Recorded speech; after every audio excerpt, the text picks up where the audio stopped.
എത്ര വർഷം കാത്തിരിക്കേണ്ടി വന്നു? നമ്മളിപ്പോൾ പറയുമ്പോൾ കേരളം ഒന്നാമതെത്തണമെന്നാണ് എല്ലാവരുടെയും ആഗ്രഹം. ആദ്യത്തെ 100 5 6 നഗരങ്ങൾ വന്നതിൽ സന്തോഷമുണ്ട്, നല്ല കാര്യമാണ്. പക്ഷെ വിനിയോഗിക്കപ്പെടുന്ന പണം, അനുവദിക്കുന്ന പണം വിനിയോഗിക്കപ്പെട്ടിരുന്നുവെങ്കിൽ ഇതല്ല റാങ്ക്. കാരണം കേരളം ചെറിയൊരു സംസ്ഥാനമാണ്. നമുക്ക് കുട്ടിക്കാലം മുതലേ പരിസര ശുചിത്വത്തെക്കുറിച്ച്, വ്യക്തിഗത ശുചിത്വത്തെക്കുറിച്ച് ആളുകളെ ബോധവൽക്കരിക്കുന്ന ഒരു സംസ്ഥാനമാണ് കേരളം. ഇന്ത്യയിലെ മറ്റു സംസ്ഥാനങ്ങളെ പോലെയല്ല.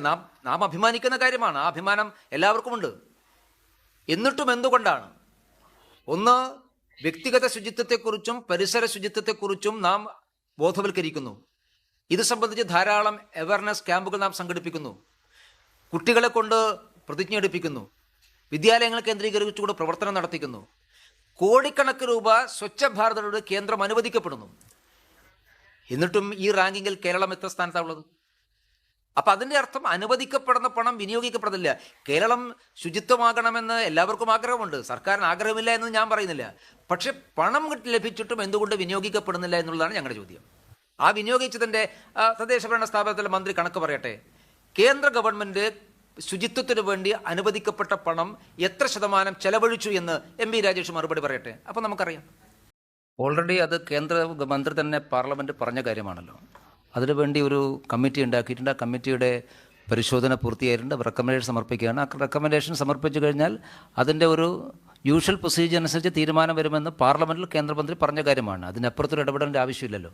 മന്ത്രി ഉറപ്പ് നൽകിയല്ലോ. സർക്കാർ എടുക്കുന്ന തീരുമാനമാണല്ലോ, അതിൻ്റെതായ നടപടിക്രമം ഉണ്ടാവും. അപ്പോൾ അത് നമുക്കിപ്പോൾ കേരളത്തിലെ ആശാ വർക്കർമാർ ഇവിടെ സംസ്ഥാന സർക്കാരിനോട് പറഞ്ഞ കാര്യം ഇതുവരെ ചെയ്തില്ലല്ലോ. അവർ 100 രൂപ കൂട്ടി കൊടുത്തില്ലല്ലോ. അവരെ പ്രധാനപ്പെട്ട ആവശ്യം അതാണല്ലോ. മറ്റത് വിശാലമായൊരു നാഷണൽ പെർസ്പെക്റ്റീവിൽ ആലോചിച്ചിട്ടുള്ള കാര്യമാണ്. അത് നടക്കും. സംസ്ഥാന ഗവൺമെൻറ്റോട് ആവശ്യപ്പെട്ട കാര്യം ഈ നിമിഷം വരെ നടപ്പിലാക്കാൻ സംസ്ഥാന ഗവൺമെൻറ് തയ്യാറാവുന്നില്ലല്ലോ. അതല്ല എന്ന് കണക്കുകൾ തന്നെ അവരെ വാദം, പക്ഷേ അത് തെറ്റാന്ന് കണക്കുകൾ തന്നെ ബോധ്യപ്പെടുത്തിയല്ലോ. അതിനേക്കാൾ കൂടുതൽ കൊടുക്കുന്നുണ്ട്. അതിനുശേഷം വർദ്ധിപ്പിച്ച സംസ്ഥാനങ്ങളുണ്ട്, പല സംസ്ഥാനങ്ങളും നമ്മുടെ മുമ്പിലുണ്ടല്ലോ. ഇപ്പം പഴയതുപോലെ ഒന്നും രഹസ്യമാക്കി വെക്കാൻ പറ്റില്ലല്ലോ. ആളുകൾ വിരൽത്തുമ്പിലുണ്ടല്ലോ സത്യങ്ങളെല്ലാം. പുനഃസംഘടനാ മീറ്റിങ്ങിൽ ചർച്ച ചെയ്യേണ്ട ആവശ്യമില്ലല്ലോ. പുനഃസംഘടിപ്പിക്കപ്പെട്ട ഭാരവാഹികളാണല്ലോ കൂടുന്നത്. പിന്നെ അതിലെന്തിനാ പുനഃസംഘടന ചർച്ച? അത് സംസ്ഥാനത്തിൻ്റെ ഉത്തരവാദിത്വമല്ല. പാർട്ടിയുടെ കോർ ഗ്രൂപ്പ് മെമ്പർമാരെ നിശ്ചയിക്കുന്നത് പാർട്ടി കേന്ദ്ര നേതൃത്വമാണ്.